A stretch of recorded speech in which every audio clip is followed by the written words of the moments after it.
El embajador del régimen castrista en Costa Rica, Jorge Luis Rodríguez Hernández, ha sido incluido en la lista de represores cubanos que lleva la Fundación para los Derechos Humanos en Cuba. Rolando Nápoles nos explica por qué a continuación. Adelante, Rolando. Muy buenas noches.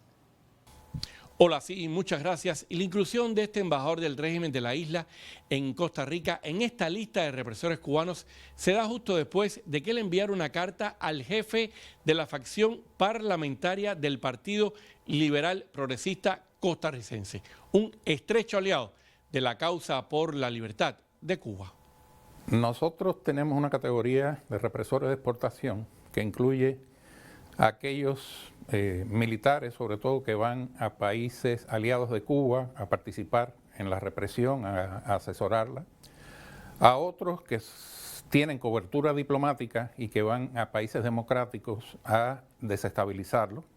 y también a los que le hacen juego a la propaganda del gobierno hacia el exterior. Jorge Luis Rodríguez Hernández, embajador de Cuba en Costa Rica, fue incluido en la lista de represores cubanos que lleva la Fundación para los Derechos Humanos en Cuba, después de que enviara una carta de advertencia al diputado costarricense Eli Feinsaid para que no se reuniera más con Orlando Gutiérrez, coordinador de la Asamblea de la Resistencia Cubana, a quien el régimen incluyó en su lista de cubanos a los que acusa de terroristas y los amenazó con perseguirlos por el mundo. Este hombre está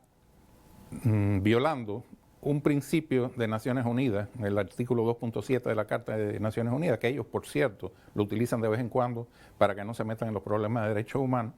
que es el principio de no injerencia. O sea, él se mete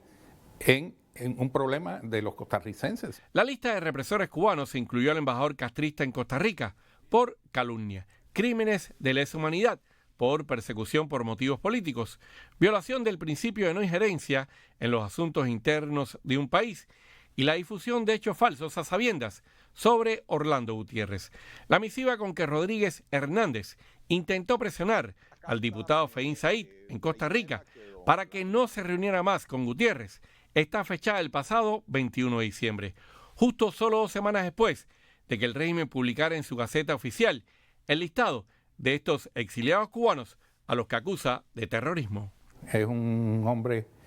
que fue embajador en Ecuador, es embajador en Costa Rica desde enero del 2020, si no me equivoco, y está allí, y me imagino que este va a ser el procedimiento que va a usar el gobierno con esta lista de terroristas que publicó después de que le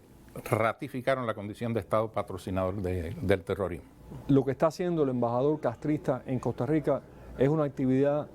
de intimidación, es una actividad represiva, es una actividad que intenta coartar la expresión de personas que no son cubanos y no están en Cuba, están en su propio país. Entonces, por lo tanto, creo que es correcto que esté en una lista de represores porque está funcionando como un represor. La carta por la cual el embajador castrista en Costa Rica ha sido incluido en la lista de represores cubanos se dio también después de que una comitiva de la Asamblea de la Resistencia Cubana, liderada por Gutiérrez Boronat, se reuniera en agosto del año 2023 en San José con el presidente de la Asamblea Legislativa costarricense, Rodrigo Arias, y con otros diputados de esa nación, como el propio Eli Feinsaid, en medio de los esfuerzos del exilio y la oposición cubana por visibilizar la campaña internacional para liberar a los presos políticos en Cuba.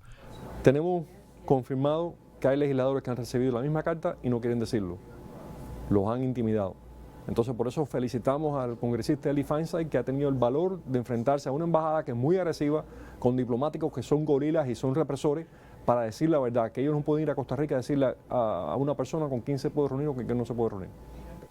Y por cierto, recordemos que en esta lista del régimen cubano hay, además de Orlando Gutiérrez, otros 70 exiliados y organizaciones del exilio cubano aquí en Miami que están luchando pacíficamente contra el régimen en la isla. Rolando Nápoles, América Noticias.